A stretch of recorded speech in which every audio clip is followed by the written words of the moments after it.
What's going on, guys? Larry here in the home office of my front living room at my apartment. Me and my wife switched spots, so that's why it looks a little bit different. But want to get on with you here and talk about one thing that's kind of been on my mind here, and that is kind of to stop majoring in the minors, right? We've all heard that phrase before. So what does that mean?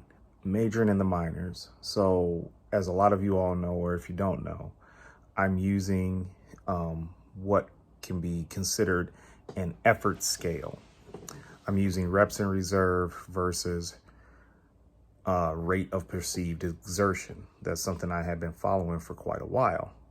Why the switch up, why the change? Talk with Dr. Mike Israetel on a podcast. If you don't know that podcast, the link is below in the description. Y'all take a listen, and link will be at the end of this video. I hope. We'll see. I'm doing this from my mobile. But in any event, so we have these two effort markers that I was using. One, in my mind, not vastly different from the other, right? So I only count RPE 8 and above as actual working sets, right? I only count RIR 3 and below as working sets.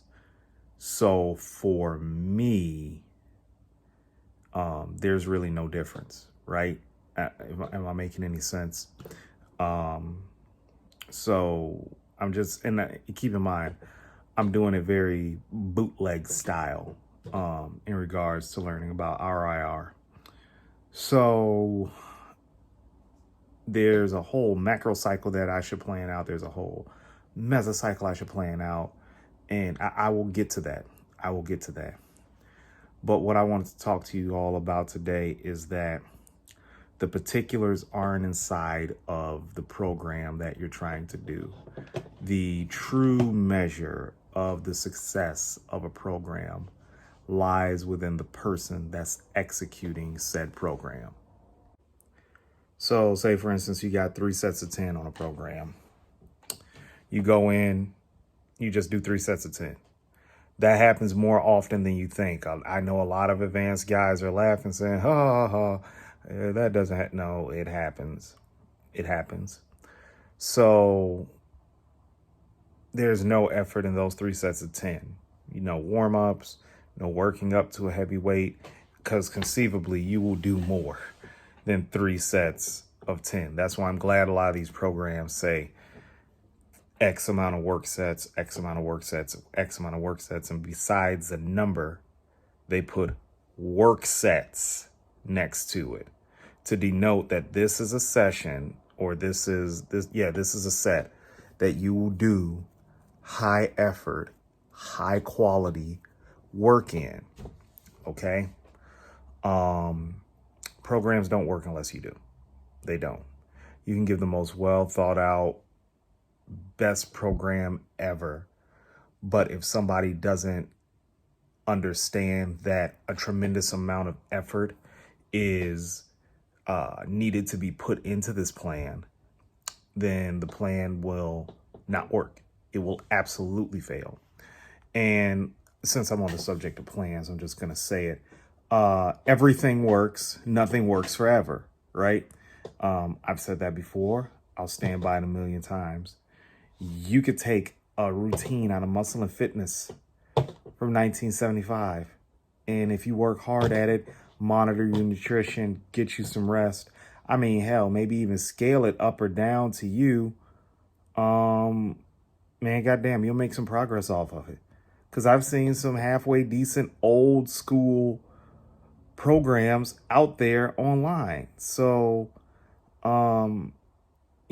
this programming is nothing new. So, you just have to work hard at whatever you have. You have to treat every rep, every set like it is your absolute fucking last. You have to, because if you don't, you're really screwing yourself over, right?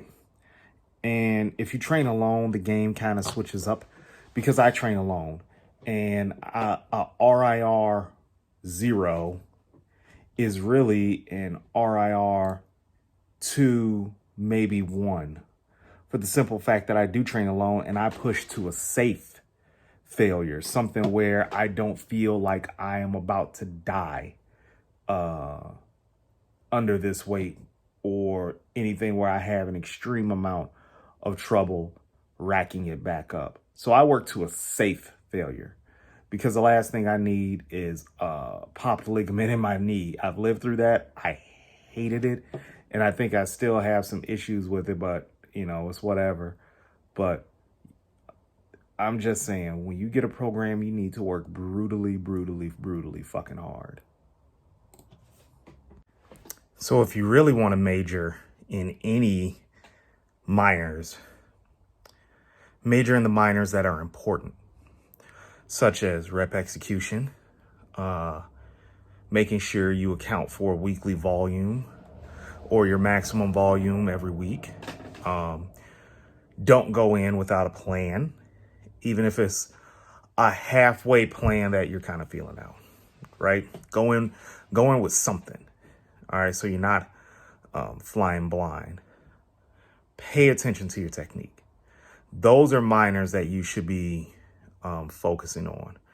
Are you getting stronger week to week? Are you getting stronger workout to workout? You know, some people can do that. So that's just where I'm coming from today. There's no perfect program.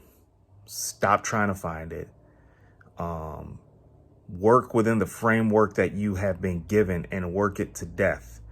And I think the last part of any program, even if it's a shittily designed program, because I've seen some shitty programs, I've designed some shitty programs, but the person on the receiving end of that program believed in that motherfucker enough to work really hard, and they got some damn good results. So there's a belief system there's a belief that has to be present for programs to work.